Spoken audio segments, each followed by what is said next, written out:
Bonsoir et bienvenue pour ce live, cette émission spéciale consacrée à la correction de l'épreuve de sciences économiques et sociales au baccalauréat 2013.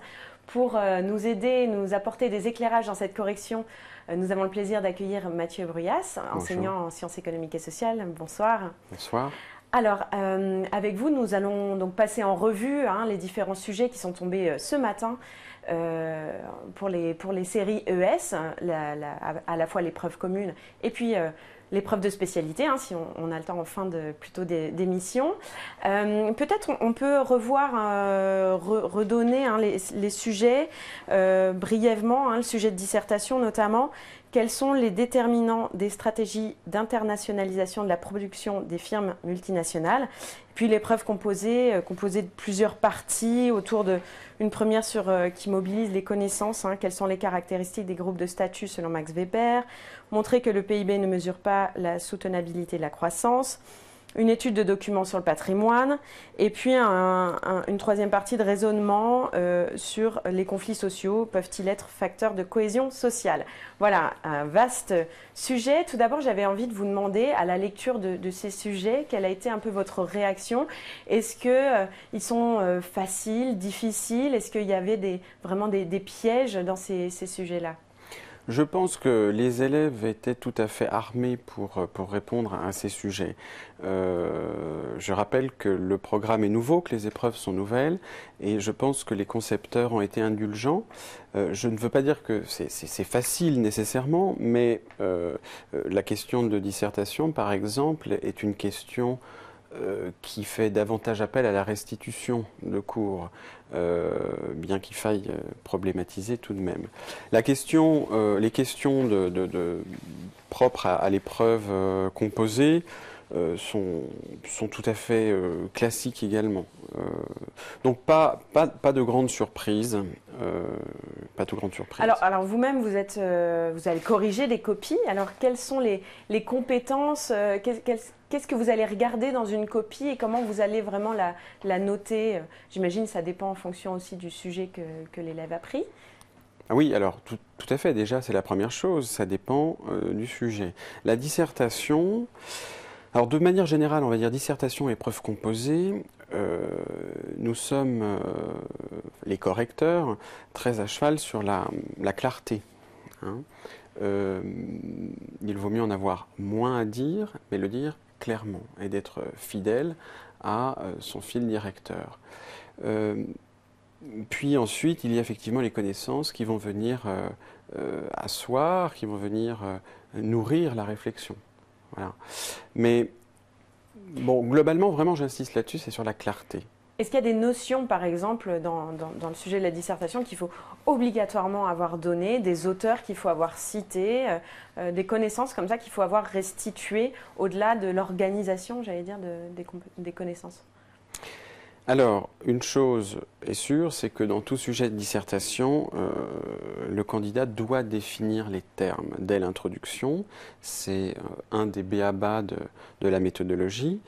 Qu'est-ce qu'on appelle un déterminant? Qu'est-ce qu'une stratégie d'internationalisation?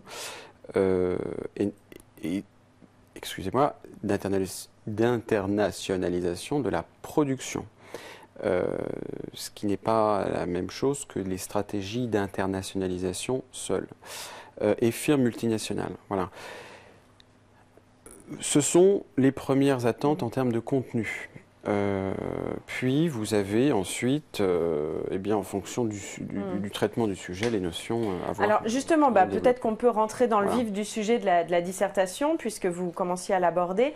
Est-ce qu'il y avait un plan type à donner? Là, vous m'expliquiez tout à l'heure que sur l'intitulé du sujet, on n'est plus sur les sujets en quoi, dans quelle mesure, mais là, on est sur du sujet où il faut donner différents éléments, présenter ces connaissances. Alors, est-ce qu'il y avait un plan type? Alors, le plan type n'existe pas. Plusieurs plans sont possibles pour une dissertation, mais vous avez raison. Pour ce sujet, il n'y avait pas non plus pléthore de plans possibles. globalement, on pouvait faire de grandes parties en s'intéressant dans un premier temps à la compétitivité prix, aux stratégies d'allègement des coûts de production, et dans la seconde partie, la compétitivité hors prix, le fait de tenter d'étendre leurs débouchés pour les entreprises. On peut revenir sur les termes, peut-être. Oui. J'insistais tout à l'heure sur les termes du sujet. Je disais bien, il s'agit de l'internationalisation de la production et non des stratégies d'internationalisation générale qui, elles, peuvent appréhender toutes les stratégies de promotion d'exportation, par exemple. Il ne s'agit pas des exportations ici, mais bien de l'implantation d'entreprises à l'étranger, sous la forme d'IDE, d'investissement direct à l'étranger,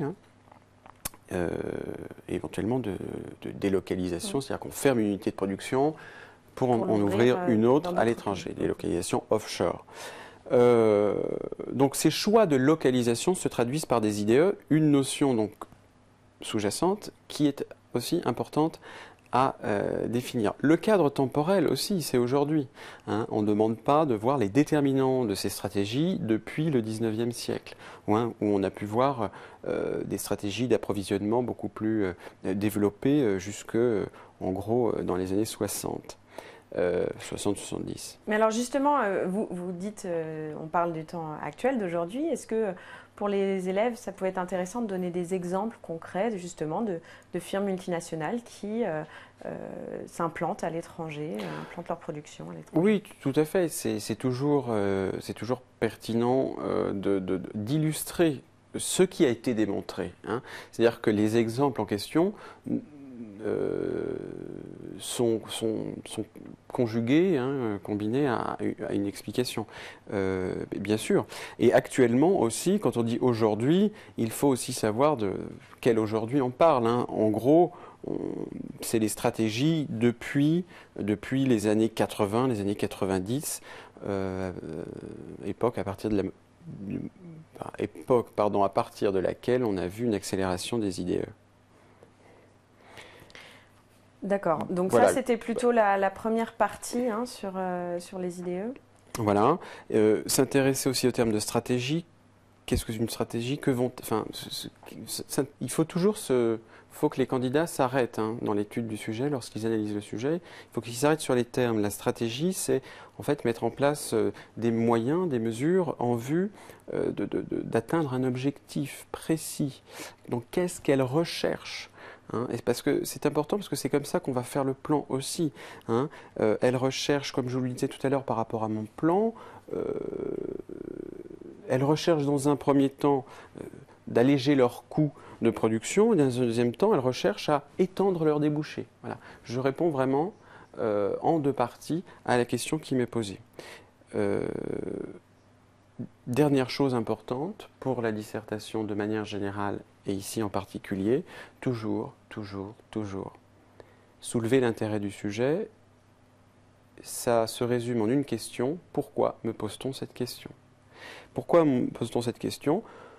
Ici, globalement, parce que il est difficile d'identifier aujourd'hui ce qui détermine, quels sont les facteurs de ces stratégies, puisque ces stratégies se combinent. Elles ne sont pas exclusives. Ces stratégies sont différentes selon les secteurs. Dans certains secteurs, la compétitivité prix est plus importante. Le textile, par exemple, on a une concurrence beaucoup plus rude. Dans d'autres, c'est plutôt la compétitivité structurelle. La compétitivité dite hors prix. On va jouer sur les caractéristiques des produits. Et dernière chose, on retient aussi souvent un type de stratégie qui est la stratégie d'allègement des coûts.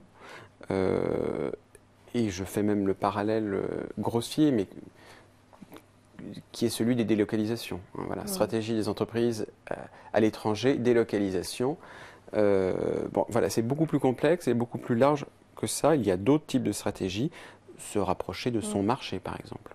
Et si on doit résumer, du coup, quelles étaient vraiment les notions clés à ne pas oublier? Voilà. Les notions clés. Je vais prendre comme canevas le plan que je propose, qui reste une proposition. Premièrement, il s'agit d'alléger les coûts de production. Il eût été judicieux de préciser la notion de compétitivité-prix. Hein. Les entreprises tentent de maintenir ou d'accroître leur part de marché en diminuant les prix. Économies d'échelle, hein, c'est ça? Voilà, voilà. On essaye de diminuer le prix en gagnant en productivité, notamment. Donc, premièrement, on baisse les coûts des facteurs et des biens de production. Donc ça serait une première sous-partie, par exemple. Donc, le coût du travail, par exemple, on va chercher une main-d'œuvre moins chère. On va jouer sur la concurrence fiscale entre pays. On va aller là où la pression fiscale sur le travail, mais également sur le capital, hein, sur les profits par exemple, est moindre. On va essayer de maîtriser les prix de transfert entre filiales, c'est-à-dire les prix auxquels elles se facturent les produits entre elles. Donc là, il y avait la notion de commerce intra-firme également.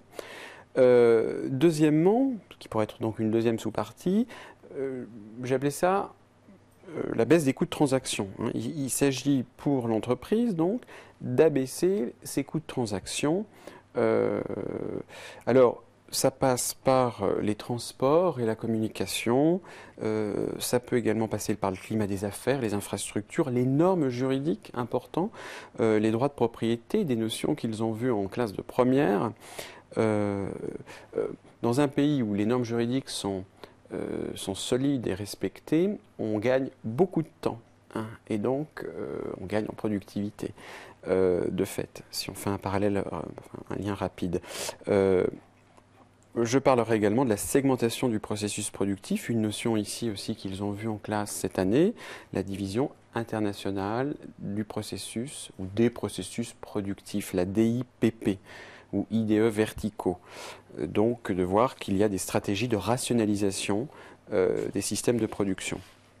Souvent, certains pays, notamment les pays les plus développés, vont se spécialiser dans la conception, d'autres dans la production, d'autres dans l'assemblage. Je pense au secteur pharmaceutique ou aux nouvelles technologies. Deuxièmement, étendre les débouchés. Donc ça, c'est deuxième grande partie. Hein, voilà, deuxième grande partie, deuxième thèse, dirais-je. Premier argument, eh bien, il s'agit de mettre en place des stratégies dites de marché pour s'implanter. Donc il s'agit, de s'implanter à proximité des consommateurs. C'est-à-dire de pouvoir être plus proche d'eux, de comprendre leur culture, de connaître leur goût pour pouvoir adapter les produits à cette nouvelle demande. Ça passe également, deuxième sous-partie, par des stratégies de différenciation des produits via l'innovation notamment. Et ça, là, du coup, on va s'implanter dans des pays où on peut innover, où il y a une main-d'œuvre qualifiée et des infrastructures également qui le permettent. On peut faire référence à une notion qui a été vue cette année, celle de la croissance endogène. Voilà globalement, très rapidement, ce que je peux proposer comme piste. Très bien. Alors, il y a beaucoup d'internautes qui nous donnent leur plan en nous demandant est-ce que, voilà, j'ai fait tel plan, est-ce que ça marche, est-ce que c'est pas hors sujet, ça les inquiète beaucoup. Alors, Judith a grosso modo fait son plan en deux parties. Elle nous dit première partie compétitivité prix et deuxième partie compétitivité hors prix, hein, donc un peu finalement ce que vous venez de donner. Alors, elle dit par contre sa seconde partie fait une page tandis que sa première en fait deux. Est-ce que c'est un problème? Voilà, est-ce que quand c'est pas équilibré totalement Non, ne vous inquiétez pas pour ça, Judith. Non, c'est pas un problème en soi. C'est mieux quand c'est équilibré, mais on part pas avec un a priori négatif si on voit une des parties plus longue que l'autre. Non, pas du tout. Au contraire, elle a peut-être pu développer davantage sa pensée et c'est plus pertinent. Alors, une autre question là que je lis de Bonaparte 76 qui nous dit qu'il a beaucoup insisté sur le côté mondialisation en ce qu'elle comprend l'externalisation des moyens de production. Il nous dit aussi, je vous rassure, j'ai également parlé des filiales, etc. Mais est-ce que, voilà, cette notion de mondialisation… on est au cœur de ce vaste processus qu'est la mondialisation, bien sûr, où il s'agit d'ouvrir davantage les économies, où on parle de firmes multinationales, on parle même de firmes transnationales, où il est difficile de connaître leur réelle identité. On est au cœur de cette notion-là, bien sûr. Alors, beaucoup parler d'eux, ça dépend aussi comment il en parle. Ça toujours revenir là-dessus. Vous pouvez parler de plein de choses, mettre tous les éléments, sans pour autant les mettre en valeur et les mettre au service de votre réflexion. Pauline qui nous demande s'il fallait faire en parler en tout cas, faire toute une partie sur le GATT et l'OMC, en disant qu'ils avaient permis les échanges. Ou alors est-ce que valait mieux le garder pour l'introduction ou la conclusion? C'est une question pertinente.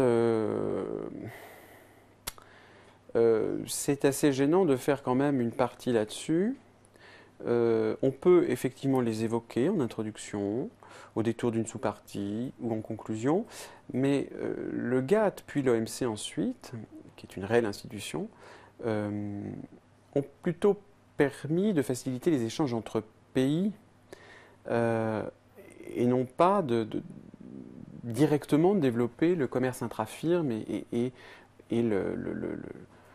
la multinationalisation. Donc ils ont mis en place des règles économiques au niveau mondial, mais qui sont différentes de la microéconomie.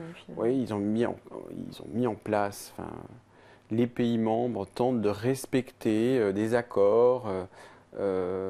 Cette institution est une réelle institution, je disais, par rapport au GATT, qui était de simples accords, puisque c'est une institution qui a un pouvoir de sanction. Partie. Alors après, il y a des débats, les sanctions ne sont pas assez fortes. Bon, peu importe, là n'est pas notre sujet. Mais on peut dire effectivement que ça facilite, mais de là à ce que ce soit un déterminant. Je reviens donc sur les termes du sujet. Quels sont les déterminants? On ne parle pas des facteurs, simples facteurs, ou des éléments qui ont influencé, mais bien des déterminants. Voilà. D'où l'importance d'être très, très rigoureux sur effectivement les termes du sujet. On revient toujours à ça. Il y avait une question de Diana au début de ce live qui demandait par rapport aux citations. Est-ce qu'une citation bien placée dans une dissertation peut rapporter des points? Et combien? Alors, elle peut tout à fait en rapporter comme pas du tout, voire au contraire en faire perdre. Alors, pourquoi? Elle peut en rapporter si elle est bien placée. Alors, le bien, je ne sais pas ce qu'elle entend par bien, mais une citation qui est complétée par une réflexion personnelle, un éclairage personnel, une citation donc, qui vient juste, comme la cerise sur le gâteau, terminer une démonstration, bien sûr, elle peut tout à fait, c'est tout à fait valorisant. À l'inverse, on peut commencer par une citation et puis décliner, mais il y a toujours aussi, j'insiste sur le fait qu'il faille conjuguer donc, cette citation avec une explication à part entière. Une citation pour une citation, non. Quand je dis qu'elle peut faire perdre des points, ça donne un a priori assez négatif parce que parfois les candidats pensent que le fait de citer un auteur ou simplement citer une notion ou de donc citer un auteur dans le texte suffit à démontrer. Mais c'est toujours une illustration finalement d'une démonstration, d'un argument. Oui, on est plutôt dans cet ordre-là de l'illustration, davantage. Alors, on a déjà passé 20 minutes sur la dissertation. On peut peut-être passer à l'autre épreuve parce que j'imagine beaucoup de… Oui, vous vouliez ajouter? Une seule chose importante, j'ai oublié de mentionner la notion d'avantage comparatif qui était quand même importante dans ce sujet, notamment lorsqu'il s'agit de mettre en place des stratégies fondées sur de la compétitivité prix. Il s'agit bien ici d'aller rechercher les avantages comparatifs, notion importante au programme, les avantages comparatifs des pays. Dans la première partie de voilà, la dissertation. Très bien. Alors on va passer à l'épreuve composée, nouvelle épreuve cette année qu'ont découvert les candidats, mais j'imagine qu'ils s'étaient préparés pendant l'année en classe avec leurs professeurs. On va passer en revue un petit peu rapidement les différentes parties. Première partie consistait à mobiliser des connaissances, donc là sans document, à répondre finalement à des questions de cours. Première question, quelles sont les caractéristiques des groupes de statut selon Max Weber? Quelles étaient très brièvement les choses qu'il fallait rappeler? Alors, moi, j'ai dit qu'il s'agissait d'un ensemble d'individus. Alors, je n'ai pas pris la définition d'un dictionnaire. Hein. Je me suis dit, tiens, alors qu'est-ce qu'on peut mettre comme ça par rapport à ce qu'on a dit aux élèves?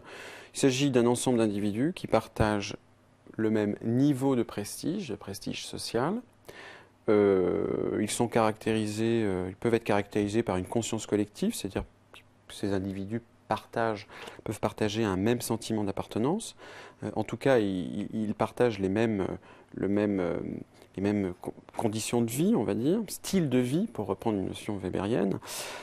Et ces groupes de statut coexistent avec les classes sociales, qui sont plutôt dans la sphère économique, où là, le critère d'hiérarchie est le patrimoine, les revenus, et les partis dans la sphère politique. Ça, on n'attendait pas ça. On pouvait évoquer le fait que la notion de groupe de statut intègre l'approche multidimensionnelle de la stratification sociale chez Weber, bien sûr. D'accord, donc ça c'était vraiment les choses essentielles à dire, mais fallait en combien de lignes, grosso modo, qu'est-ce qu'on attendait des candidats là, un petit paragraphe En combien de lignes? Alors tout ce que je dis sur les épreuves, j'insiste bien, hein, ce sont des nouvelles épreuves, des nouveaux programmes. Les correcteurs vont se rencontrer, nous allons nous rencontrer bientôt. On n'est pas d'accord sur tout. Globalement, cette question s'est posée il y a peu de temps. Moi, et ça n'engage que moi, je dirais maximum une demi-page. Oui, après, ça dépend des écritures, 10, etc. 15 lignes, quoi. Il vaut mieux faire propre, net, carré, que de trop développer, parce que ça peut dévaloriser le candidat, pour le coup. Alors, le deuxième point auquel il fallait répondre, montrer que le PIB ne mesure pas la soutenabilité de la croissance. Oui, alors déjà, à dire, là déjà, soutenabilité de la croissance, il fallait déjà... Déjà, la première chose, le PIB, produit intérieur brut. Hein. Produit intérieur brut, c'est une notion qu'ils connaissent depuis la seconde ou la première, qui est fondamentale. Produit donc la somme des valeurs ajoutées des agents sur le territoire, à l'intérieur du territoire. Alors, cet indicateur, très contesté, ne mesure pas la soutenabilité de la croissance. Le piège, là, il y aurait peut-être un piège, ce serait peut-être de développer ce qu'il mesure. Et il s'agit bien de montrer qu'il ne mesure pas. Voilà. Donc, finalement, c'est l'ensemble des critiques qu'on peut faire sur le calcul du PIB. C'est une partie des critiques, oui.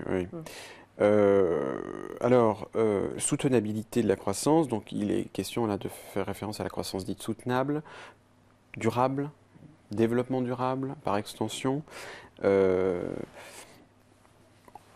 PIB, en gros, en tant que somme des valeurs ajoutées, prend en compte la consommation la production marchande, sans savoir si elle est polluante ou non. Hein. Alors, de fait, le PIB ne prend pas en compte une notion importante, les externalités négatives, comme la pollution. Voilà. Deuxième chose, le PIB ne prend pas en compte les biens communs, c'est-à-dire les biens qui sont non rivaux, c'est-à-dire que tout le monde peut les utiliser et qui devraient être non exclusifs. L'environnement, par exemple, est considéré comme un bien commun. Voilà. L'eau, par exemple. Voilà, exactement. Voilà. Mais bon, je ne veux pas trop complexifier la chose, mais et je veux la clarifier parce que je ne suis pas clair, bien insister sur le fait qu'il ne prend pas en compte les externalités négatives qui... ces externalités négatives, comme la pollution, remettent en cause la soutenabilité de la croissance. Voilà, globalement... Alors, ensuite, la deuxième partie s'agissait d'une étude de documents sur 4 points Oui. autour des inégalités de patrimoine. La question était, vous présenterez le document, puis vous caractériserez les inégalités de patrimoine qu'il met en évidence. Alors là, est-ce qu'il s'agissait de tirer des chiffres de ce tableau, de ce document, et puis d'en tirer des conclusions? Qu'est-ce qu'il fallait faire en fait? Alors c'est un exercice qui n'est pas aisé puisqu'il s'agit vraiment de se lier les mains et de ne pas tomber dans l'analyse. Il faut vraiment rester dans la description. On présente le document, je dirais en 3 lignes, très clairement, voilà, on a un document statistique en 2 colonnes, la masse du patrimoine détenu par la population qui est répartie en déciles. Et l'année 2010, et vous avez le patrimoine dans la colonne de droite. Source, l'INSEE, etc. Donc ça, bon, des choses qu'ils savent faire depuis le collège, mais bon, être assez clair là-dessus. Ensuite, eh bien, c'est souvent ça, il faut caractériser, montrer l'évolution, être très descriptif. On n'avait pas énormément de choses, hein, à dire. En gros, on voit, qu'est-ce qu'on remarque grossièrement? Que près de la moitié du patrimoine est détenu par les 10% des ménages les plus riches, que plus de 90% de ce patrimoine est détenu par 50% des plus riches, et en gros, troisième chiffre que je trouvais intéressant, que les 10% les plus pauvres ne possèdent rien. Voilà. Voilà ce que je... D'accord, ce qu'il Bon. était suffisant Oui, on de pouvait mettre dire finalement. éventuellement que ce document, on pouvait le représenter graphiquement par la fameuse courbe de Lorenz. Mais après, On le rentre risque déjà était... dans l'analyse. Bah, on peut le préciser, mais après, le risque, ça peut être de partir dans l'analyse. Et alors, troisième et dernière partie, celle qui comptait pour 10 points, donc Oui. très importante, où là, on demande un raisonnement au candidat qui s'appuie sur un dossier documentaire. Oui. Le sujet était, à l'aide de vos connaissances et du dossier documentaire, vous montrerez que les conflits sociaux peuvent être un facteur de cohésion sociale. Alors là, on n'est plus dans l'économie, on est plutôt dans la partie sociologie.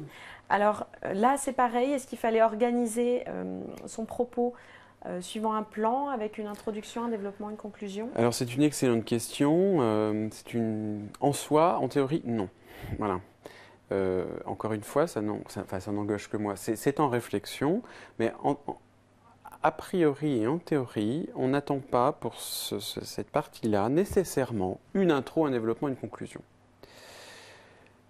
Le candidat peut, c'est la même chose d'ailleurs pour les épreuves de spécialité, organiser son propos par paragraphe. Le problème, c'est la question de l'évaluation de ce type de construction. Hein. Est-ce que le candidat a compris? Qu'est-ce qu'il veut nous démontrer? Donc, il va falloir qu'on en discute, pour tout vous dire. Ma conviction, c'est que de faire une intro, un développement, une conclusion, ça ne mange pas de pain et ça sera toujours valorisé. D'accord, mais on peut imaginer en même temps que si ça n'a pas été mentionné clairement et que l'étudiant ne l'a pas fait, il ne sera pas pour autant forcément pénalisé. Il ne sera pas pénalisé. Il ne sera pas pénalisé. A priori, il ne sera pas pénalisé. Normalement, non. Alors, si on doit rentrer là dans le sujet, est-ce que là aussi, il y avait un plan un peu type qu'on pouvait proposer? Alors, déjà bien s'arrêter, encore une fois, sur les notions, hein, conflits sociaux, un antagonisme qui est souvent explicite, cohésion sociale, c'est-à-dire l'intégration entre les individus, entre les groupes, très grossièrement. C'est une partie qui a été très clairement vue en cours, qui s'appuie sur, notamment sur un auteur, un sociologue qui s'appelle Simmel, Georg Simmel, et que Koser, dont on a un document ici, un extrait dans le document 2, donc Koser a repris. Causeur nous montre avec Zimmel que les conflits sociaux sont facteurs de cohésion sociale qui peuvent créer du lien. Hein. Un lien contre l'adversaire et un lien avec l'adversaire. On est en solidarité avec l'adversaire puisqu'on est d'accord avec lui sur les enjeux du conflit. Et on est en solidarité contre l'adversaire, c'est-à-dire que là, c'est chacune des parties, qui va s'organiser et accroître ses relations, sa densité de relations, pour pouvoir lutter. Je pense voilà, à Marx, un prolétaire de tous les pays, unissez-vous, c'est ça. Hein, il cherchait à faire en sorte que les ouvriers développent une solidarité contre l'adversaire. Passage de classe en soi à classe pour soi. Bon, alors, il y a ces deux dimensions qui sont importantes. La deuxième, enfin les autres dimensions, c'est celle, premièrement, de la pacification des relations sociales. Finalement, et paradoxalement, le conflit social permet de pacifier les relations sociales dans la mesure où il libère le groupe de conflits latents, il y a moins de tensions. Il permet également, deuxième chose, l'intégration des individus dans le groupe à partir du moment où il permet leur expression. On avait un document, le document 2, qui était particulièrement intéressant et qui montrait que le conflit permettait de rectifier les normes. Hein. On voit bien donc cette notion d'intégration, c'est-à-dire que les individus, d'ailleurs c'est tout à fait illustré dans le document 1 où il est question des mouvements de 68, hein, vont remettre en cause les normes et cette remise en cause va mener à une redéfinition et ça va nous permettre de vivre ensemble un peu plus longtemps, pour quelque temps, jusqu'à une éventuelle remise en cause. Donc voilà les points qu'il y avait à aborder. Difficile, là, a priori, je n'ai pas vraiment eu le temps de me pencher sur le sujet, vraiment, mais de faire vraiment un plan en deux parties avec des sous-parties. On est plus, pour le coup, on peut faire une intro et une conclue, et puis un paragraphe par idée. Oui, parce que là, on voit bien qu'il n'y a pas une opposition hein, dans les termes du sujet. On est sur la même idée qu'il faut développer oui, à l'aide des documents. Est-ce que les documents déjà donnaient beaucoup d'éléments, hein, je crois Pas tellement. Pas tellement. Alors, en partie, c'est-à-dire qu'on a Causeur qui nous dit que ça permet de rectifier les normes et donc ça nous permet de faire société, en gros, un moment de plus, quoi. Mais les documents sont quand même... Le premier est très factuel. Hein. Moi, je pense qu'on peut voir dans le document 1, finalement, une illustration du document 2. On peut y voir autre chose. Hein. Encore une fois, je n'ai pas la vérité et le monopole de la correction. Mais... il fallait, si vous voulez, le document 2 avec Causeur pouvait nous permettre d'aller chercher dans nos connaissances les références à Zimmel et notamment avec Causeur les solidarités contre, les solidarités avec. Il fallait également évoquer l'institutionnalisation des conflits sociaux. Quand je vous ai parlé de pacification des relations sociale, je pensais aussi à ça, c'est-à-dire ça pacifie les relations sociales dans la mesure où le conflit latent peut s'exprimer et cette pacification finalement elle peut être amplifiée dans la mesure où ce conflit il est régulé, institutionnalisé dans le cadre des négociations dans l'entreprise. Je pense aux lois Auroux par exemple en 82, etc. Donc ces négociations permettent de pacifier le conflit. Alors, est-ce qu'il fallait comme ça justement donner des exemples, puiser dans j'allais dire l'actualité même récente là, on sait qu'il y a le débat autour des retraites qui va débuter, mais voilà, est-ce que c'était intéressant est-ce que ça donne des points en plus, voilà, de voir qu'on a bien compris et qu'on sait de quoi on parle. Bien sûr, toujours, encore une fois, l'actualité, il faut vraiment la solliciter, oui. Les retraites, le mariage, tous ces éléments pouvaient être évoqués. Mais attention de ne pas partir, et c'est parfois un écueil qu'on retrouve, hein, dans une position partisane.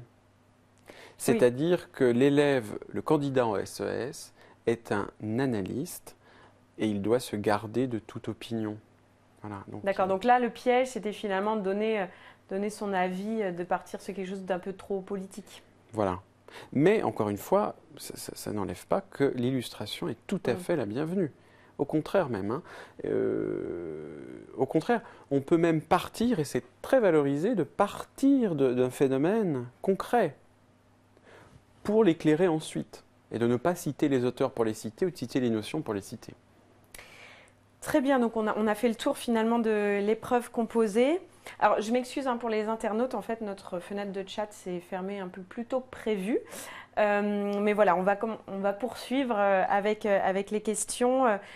Voir peut-être un peu rapidement, hein, il nous reste 5 minutes, voir pour l'enseignement de spécialité, puisque là il y avait quand même un certain nombre de sujets, là, il y en avait 4 hein, si on doit tous les citer, donc en économie approfondie, je vous les redonne, hein, le sujet A, comment peut-on expliquer la mise en place de la politique de la concurrence ? Sujet B, quelles sont les caractéristiques de la globalisation financière ? Si on doit s'arrêter quelques instants sur ces deux sujets. Le premier, politique de la concurrence, ça fait référence à des événements historiques enfin, ou institutionnels ou alors... Au final, il faut globalement, alors il faut bien avoir en tête que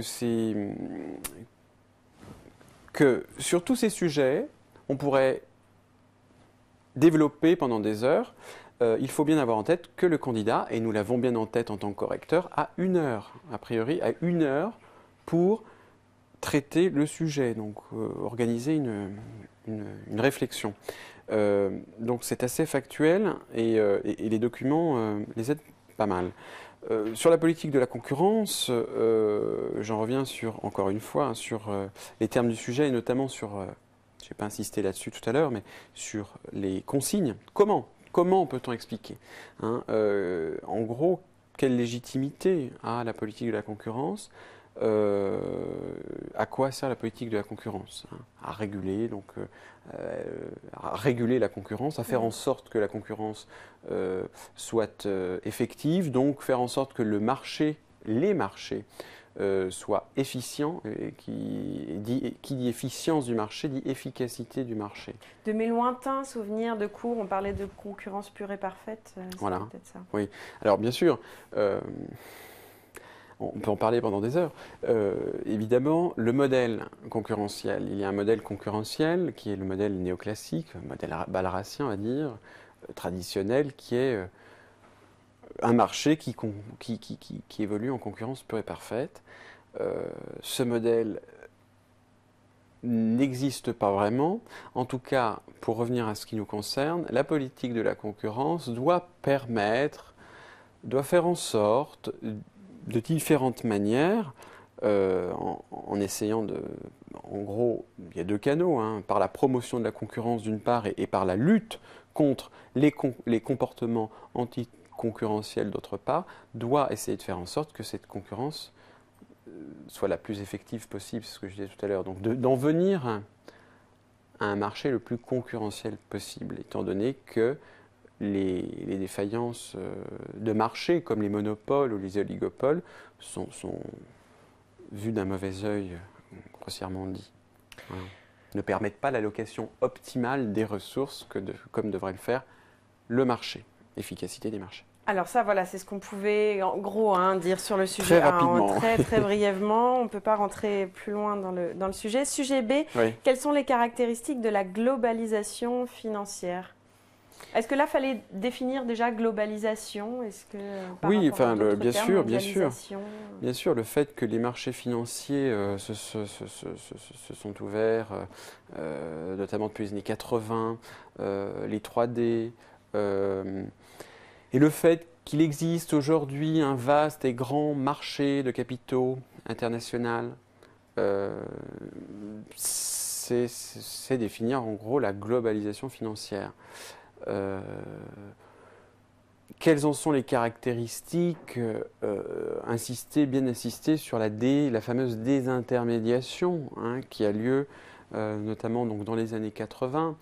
Hein, on passe, on dit désintermédiation comme s'il n'y avait plus d'intermédiaire, hein, d'un financement externe indirect par voie bancaire à un financement direct sur les marchés. Les agents à capacité à besoin de financement se retrouvent comme ça directement. Bon, c'est assez simplifié. Il s'agit en fait d'une intermédiation, mais que l'on qualifie de financière.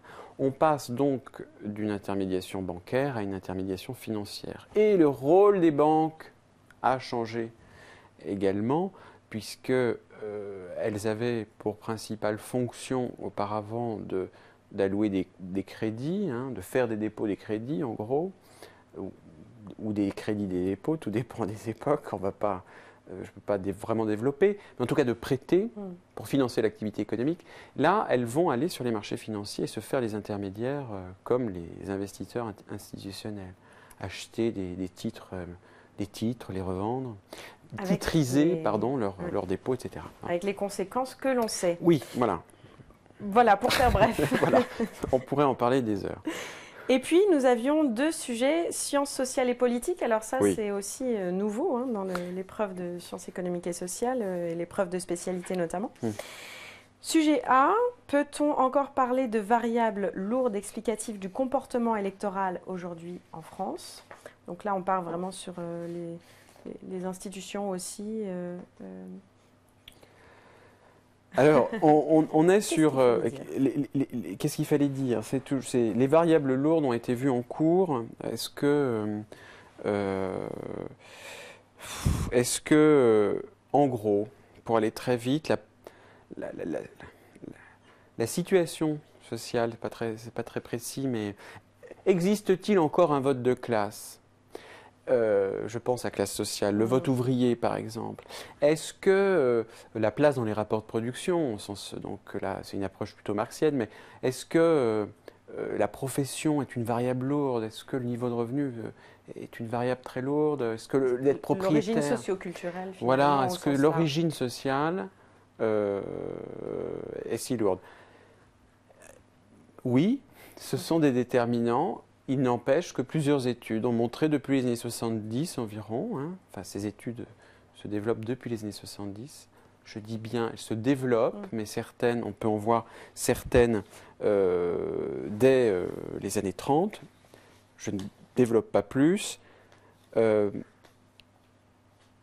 voit le développement, et je reste sur les années 70-80, d'un vote plus rationnel, d'un vote dit sur enjeu, où les origines sociales ont moins de... Moins idéologique, hein, oui, je ne sais pas ce que vous entendez par idéologique, moins déterminé par le capital culturel, par l'habitus, pour reprendre Bourdieu. On a finalement... Si je grossis un peu les traits, un citoyen consommateur qui a devant lui une offre et qui va voter de manière rationnelle et qui va voter sur enjeu, c'est-à-dire en fonction de ce qu'on lui offre, en fonction du moment, de la conjoncture. Donc il y a de plus en plus des politologues qui nous amènent à prendre en compte d'autres facteurs. Donc pour le coup, en fait, ce sujet, c'était oui mais non. Si on peut résumer, voilà. Oui, c'est jamais très... Et puis le dernier hein, qu'on va aborder brièvement, quels sont les effets des modes de scrutin sur la compétition politique en démocratie? Un sujet assez actuel. Oui, bien distinguer les deux modes de scrutin, scrutin majoritaire, scrutin proportionnel. Voir que le scrutin majoritaire... Alors là, il y avait un document qui aidait quand même pas mal, qui concernait le scrutin majoritaire, je ne l'ai pas sous les yeux tout de suite, peu importe, qui montrait les avantages et les limites, si mes souvenirs sont bons. Majoritaire permet d'avoir une majorité, donc une stabilité, mais en même temps, la limite, c'est que les petits partis ne sont pas représentés, donc tout le monde n'est pas représenté. À l'inverse, le scrutin proportionnel permet à une diversité de partis et donc de pensées de pouvoir s'exprimer et de participer peser aussi dans le débat démocratique. Voilà, de participer activement à la vie de la cité. Voilà, très grossièrement, il fallait se concentrer là-dessus. Mathieu Brias, voilà. On arrive à la fin de ce live consacré au corrigé des épreuves de sciences économiques et sociales au bac. Merci beaucoup pour tous vos éclairages. Évidemment, c'était trop bref. Évidemment, c'est frustrant, j'imagine, même pour les candidats. Le but, c'était de leur dire, si on peut leur redire, de les rassurer. Pas forcément de plan type, mais voilà, on a pu donner les notions essentielles qu'il fallait donner. Il faut qu'ils se fassent confiance. S'ils connaissent leur cours et qu'ils ont gardé la colonne vertébrale de leur réflexion, ils ont été clairs, ils sont allés jusqu'au but, normalement, ça devrait marcher. Très bien. Merci à vous.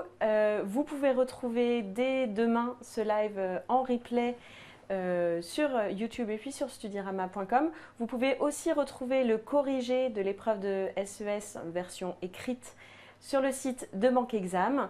Merci pour votre attention et votre participation et à bientôt sur Studirama TV pour un prochain live.